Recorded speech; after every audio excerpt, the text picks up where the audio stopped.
मैं फिर से आपके लिए वीडियो लेकर आई हूँ। हम पढ़ रहे हैं सेकंड चैप्टर हिस्ट्री का और उसमें पढ़ रहे हैं रूसी क्रांति। तो जिस प्रकार से हमने लुई अंकल की स्टोरी पढ़ी उसी प्रकार से जैसे फ्रांस में लुई अंकल थे वैसे ही रूस में जो है जॉर्ज निकोलस अंकल थे, है ना, उनका शासन था पूरा। तो आओ हम देखते हैं आज रूसी साम्राज्य के बारे में। रूसी साम्राज्य 1914। तो रूस में जॉर्ज निकोलस सेकंड नाम के व्यक्ति जो थे, राजा थे वहाँ पर, और उनका शासन था। उनका शासन सिर्फ रूस के आसपास, मॉस्को के आसपास नहीं फैला था, बल्कि बहुत लंबे जगह तक, बहुत बड़े विस्तृत पैमाने पर था। और हम बात करें तो मॉस्को के अलावा, उसके आसपास के भू क्षेत्र के अलावा वर्तमान समय के Finland, Latvia, Lithuania, Poland, Ukraine, Belarus, यानी सामान्यतः प्रशांत महासागर तक जो है उसका साम्राज्य फैला हुआ था। इसके साथ साथ मध्य एशिया के देशों के साथ जॉर्जिया, अजरबैजान, आर्मेनिया, ये सब भी उस समय रूस के साम्राज्य में शामिल थे। तो बहुत बड़ा साम्राज्य था। ठीक है, अब हम बात करते हैं कि यहाँ पर और क्या क्या था। तो यहाँ पर कौन सा धर्म मानते थे? तो समाज शुरू से ही बटा हुआ है। यहाँ पर ऑर्थोडॉक्स क्रिश्चियनिटी के अलावा, ऑर्थोडॉक्स क्रिश्चियनिटी है, उसके अलावा ये मानते थे, ज़्यादातर धर्म ये था ऑर्थोडॉक्स क्रिश्चियनिटी, है ना। लेकिन इसके अलावा कुछ लोग जो है प्रोटेस्टेंट थे, मुस्लिम थे और बौद्ध धर्म को मानने वाले भी थे। यानी धर्म जो है 3-4 तरह के धर्म उस समय वहाँ मानने वाले लोग थे। ठीक है, आओ हम चलते हैं यहाँ की अर्थव्यवस्था और समाज के बारे में। तो समाज बटा हुआ था और जो रूस था वो ज़्यादातर खेती पर निर्भर था, कृषि पर, है ना। तो यहाँ लगभग 85% लोग जो है खेती करते थे। 85% लोग खेती करते थे। यानी जो जर्मनी और इटली वगैरह के जो थे उसके वहाँ के लोग ज़्यादातर ज़्यादा से ज़्यादा 40 से 50% करते थे, पर यहाँ पर 85% लोग जो है खेती करते थे। तो कृषि यहाँ की प्रमुख अर्थव्यवस्था का स्रोत थी। और कुछ लोग उद्योग भी करते थे। तो उद्योग मुख्य रूप से कहाँ थे? मॉस्को में और सेंट पीटर्सबर्ग में, है ना, सेंट पीटर्सबर्ग में। ये 2 जगह जो है उद्योग थे, बाकी सब जगह गांवों में खेती होती थी ना, उद्योग थे। ठीक है, और मजदूर वर्ग जो थे उनमें भी विभाजन था, उनमें भी अलग अलग तरह के, जैसे किसान बटे हुए थे। कुछ अमीर किसान थे जो नौकरों से खेती कराते थे, पूंजीपति टाइप के, कुछ गरीब किसान थे, कुछ छोटे किसान थे, कुछ बड़े किसान थे। उसी प्रकार से ये भी बटा हुआ था, है ना, ये मजदूरों का क्षेत्र भी बटा हुआ था। तो हम इसको इरेज करेंगे, फिर चलते हैं आगे, यहाँ की अर्थव्यवस्था के बारे में बात करेंगे कि अर्थव्यवस्था कैसी थी। तो मैंने बताया समाज में तो ज़्यादातर किसान लोग ही थे, किसान थे और मजदूर थे, 2 तरह के लोग थे यहाँ पर। ठीक है, तो मजदूर कौन कौन से थे? 2 तरह के थे।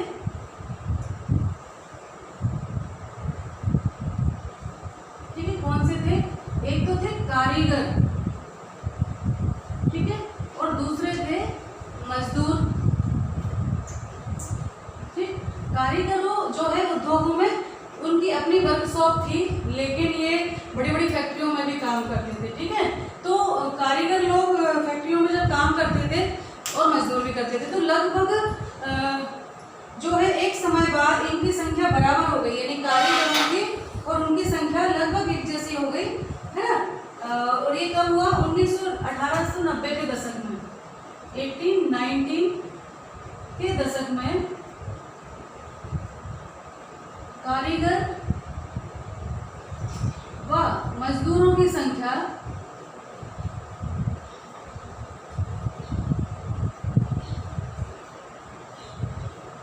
कितनी हो गई? ये लगभग जो है बराबर हो गई ना, संख्या बराबर हो गई, ये दोनों बराबर मात्रा में हो गए। और ये क्यों हुआ? 1890 के बाद क्या हुआ था कि उद्योगों में वृद्धि हुई और जो रूस था वहाँ पर रेलवे का नेटवर्क बिछाया जा रहा था।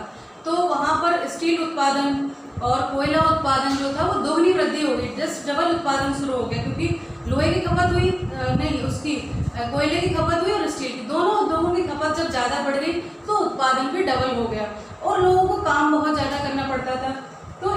करीब कारीगरों की जो काम के घंटे थे, कारीगरों को कितने 15 घंटे तक काम करना पड़ता था, है ना, और मजदूरों को भी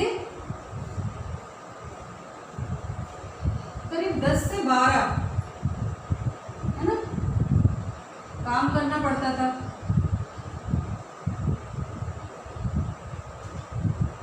क्योंकि 1900 तक आते आते ये जो कारखाना उद्योग था बहुत फैलने लगा, क्योंकि रेलवे नेटवर्क बिछाया जा रहा था, तो आवश्यकता थी, कोयले की भी आवश्यकता थी, लोहे की भी आवश्यकता थी, स्टील की, है ना, इस्पात की। तो इन दोनों के बहुत ज़्यादा प्रोडक्शन बढ़ा। तो प्रोडक्शन कौन करेगा? मजदूर और कारीगर लोग। तो इनके काम के घंटे बढ़ा दिए गए। ज़्यादातर उद्योग पूंजीपतियों के थे, स्वयं की निजी संपत्ति के थे, तो वो चाहते थे कि मजदूर ज़्यादा से ज़्यादा देर तक काम करें। हालांकि सरकारी कंपनियां जो थी वो इस पर नियंत्रण रखती थी, सरकारी संस्थाएं, लेकिन वो फेल हो गई। वहाँ के जो श्रम इंस्पेक्टर थे, लेबर इंस्पेक्टर थे, वो भी इन पर निगाह रखने में कामयाब नहीं हो पाए।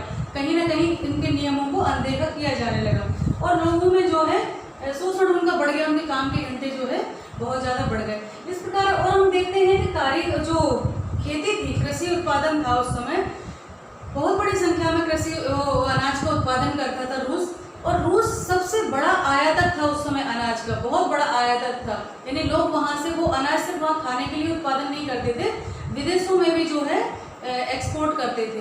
तो इस प्रकार से समाज था, एक तरफ तो था किसान बहुत बड़ी संख्या में 85% तक, और उधर मजदूर वर्ग, मजदूरों में कारीगर थे और सामान्य मजदूर थे। तो जो धातु कर्म वाले थे, यानी धातु के कामों में जो मजदूर लगे होते थे, वो अपने आप को स्पेशल समझते थे। एक मजदूर ने कहा है कि ये लोग जो हैं धातु कर्म से संबंधित जो मजदूर हैं, वो अपने आप को साहब मानते हैं, क्योंकि उनके काम में ज़्यादा प्रशिक्षण की, ज़्यादा हुनर की आवश्यकता पड़ती है, इसलिए ये अपने आप को साहब मानते हैं, है ना। ये लोग क्या है, अपने आप को अलग मानते थे। लेकिन फिर भी जब कभी इनके शोषण की बात आती थी, कभी किसी को नौकरी से निकाल दिया जाता था, तो सारे मजदूर जो है एक हो जाते थे, चाहे वो धातु कर्म वाले हों या अन्य उद्योगों वाले। तो इस प्रकार से ये लोग एकजुट हो जाते थे, काय के लिए?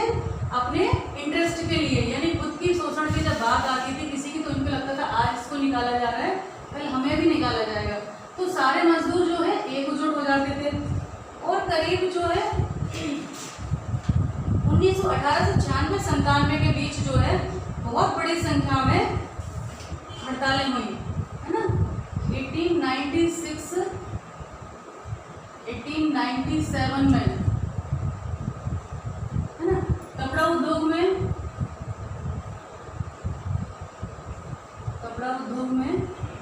और बहुत सारे उसमें धातु उद्योग में 1902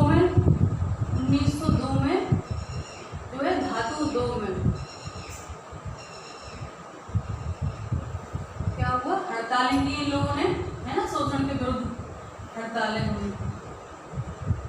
और एक चीज और यहाँ पर है, कुछ मजदूर कहाँ रहते थे? मजदूर जो है कुछ तो अभी भी गांव से जुड़े हुए थे, अपने गांव से लगाव रखते थे, पर ज़्यादातर मजदूर जो है शहरों में बस गए थे, वहीं पर उन्होंने अपना स्थायी ठिकाना, क्योंकि सारी फैक्ट्रियाँ शहरों में थी, तो ये लोग शहरों में आकर बस गए थे, और बड़ी व्यापक मात्रा में जो है पलायन गाँव से शहरों की ओर इस औद्योगिकरण के दौर में हुआ था। तो रूस की जो स्थिति थी वो फ्रांस से बिल्कुल अलग थी।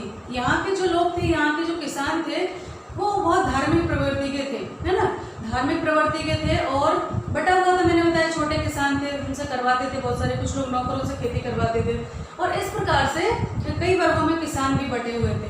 लेकिन ये किसान जो है फ्रांस के किसानों की तरह नहीं थे।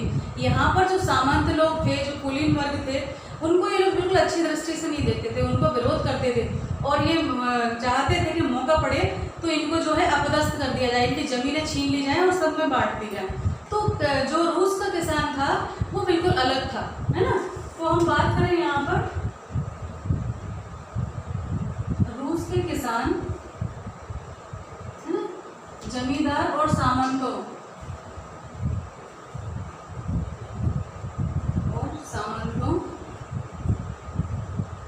से नफरत करते थे, है ना। जबकि जो ब्रिटेन के वो लोग थे किसान, वो अपने यहाँ के जमींदारों से प्रेम करते थे, है ना, और वो उनके लिए लड़ मरने को भी तैयार थे। एक काम और करते थे ये लोग, रूस के किसान, ये कई बार अपनी खेती को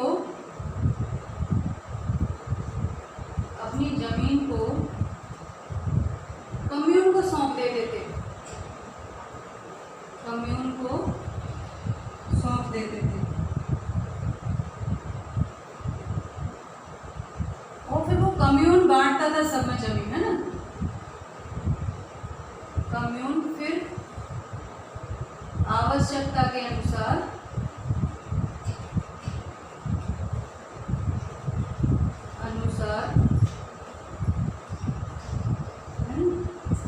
बांटता था। तो इस प्रकार से जो किसान थे यहाँ के वो थोड़े अलग थे। ये क्या करते थे, कभी कभी अपनी जमीनों को कुछ 2-1 वर्ष में कम्युनिटी यानी इनका जो मीर होता था उसको अपनी जमीनें सौंप देते थे। फिर वो सभी की आवश्यकता के अनुसार सबको जमीन बांट देता था कि भाई इसको इतने लोग हैं तो ये इतनी जमीन चाहिए, इसको इतनी जमीन चाहिए, ऐसे करके। तो कहीं ना कहीं ये व्यवस्था बिल्कुल अलग थी जो फ्रांस के किसानों के पास नहीं थी। तो इस प्रकार से जो लेनिन थे उनको ये लगा कि ये लोग तो समाजवादी व्यवस्था अपनाते हैं कि अपनी जमीन को सौंप देते हैं, फिर सबको उसकी आवश्यकता अनुसार बांटी जाती है। तो यहाँ पर लेनिन ने मत था कि यहाँ पर समाजवाद सबसे पहले आएगा, यानी किसान यहाँ पर जो रूस में जो है वो मजदूर नहीं बल्कि किसान समाजवाद लाएंगे। ये भी 2 धड़ों में बटे हुए थे। एक का मानना था कि किसान जो है समाजवाद का द्योतक बनेंगे, और दूसरा जो खेमा था वो मानता था कि नहीं, चूंकि किसान बहुत बड़े वर्ग में बटे हुए हैं, कुछ पूंजीपति हैं, कुछ गरीब हैं, तो ये क्रांति कैसे कर सकते हैं ना। तो हम देखते हैं रूस में समाजवाद,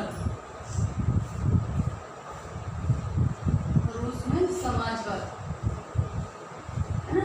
तो रूस में समाजवाद जो मैंने बताया कि इन लोगों को ये लगा 1998 में रशियन डेमोक्रेटिक पार्टी बनी। 1998 में रशियन डेमोक्रेटिक पार्टी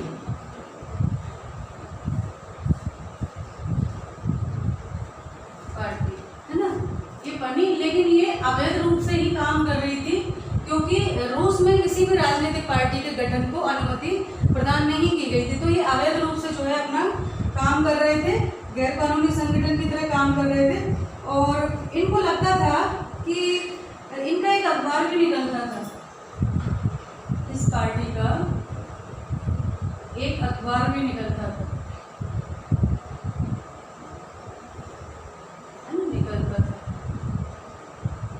और इनको लगता था कि ये सारे इसमें किसान जो है ज़्यादा बढ़ चढ़कर हिस्सा लेंगे क्योंकि वो अपनी जमीनों को जो है बांट देते हैं। तो ये समाजवादी व्यवस्था ही है एक तरह से, है ना। और इनको लगा 1900 में, लगभग 1900 ईस्वी में जो पार्टी थी इनकी, समाजवादी क्रांतिकारी पार्टी का गठन हुआ। समाजवादी क्रांतिकारी पार्टी पार्टी का गठन हुआ, और ये ग्रामीण क्षेत्र में बहुत फैली। ये ग्रामीण क्षेत्र में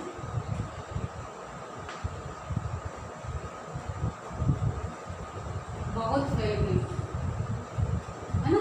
जो समाजवादी, ये जो समाजवादी क्रांतिकारी पार्टी थी, है ना, ये क्या हुआ, सब उसमें ग्रामीण क्षेत्र में ये बहुत बड़ी संख्या पर फैल गई थी। और इस पार्टी ने जो है किसानों के अधिकारों के लिए संघर्ष किया। इनने, जो समाजवादी क्रांतिकारी पार्टी थी, इसने किसानों के हितों के लिए संघर्ष किया। इनने कहा कि जो सामंतों के कब्जे में जमीन है वो सब छुड़ाकर और जो है आम किसान जन को जो है बांट देनी चाहिए, ये इन्होंने बात की। तो इस प्रकार से, लेकिन इसमें भी क्या, समाजवादी लोकतांत्रिक खेमा, अब इसमें खेमे थे अलग, समाजवादी लोकतांत्रिक खेमा,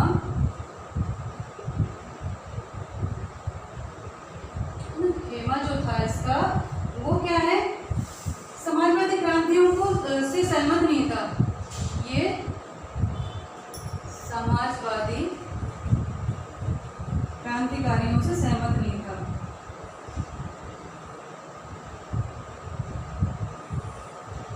सहमत यानी ये भी 2 गुटों में बटे हुए थे, नहीं था, है ना। और इनका क्या कहना था, लेनिन का मानना था कि किसानों में एकजुटता नहीं है, वे बटे हुए हैं, ठीक है। लेनिन कहते थे, लेनिन मानते थे कि किसान जो है बटे हुए हैं, है ना, बटे हुए हैं, कभी पूंजीपति के रूप में, कभी गरीब है, कोई अमीर है ना। तो इनके साथ क्रांति नहीं होती जब ये एकजुट ही नहीं है, इनके हित एक जैसे नहीं है, तो ये कैसे क्रांति करेंगे, ठीक है। और इसके अलावा जो है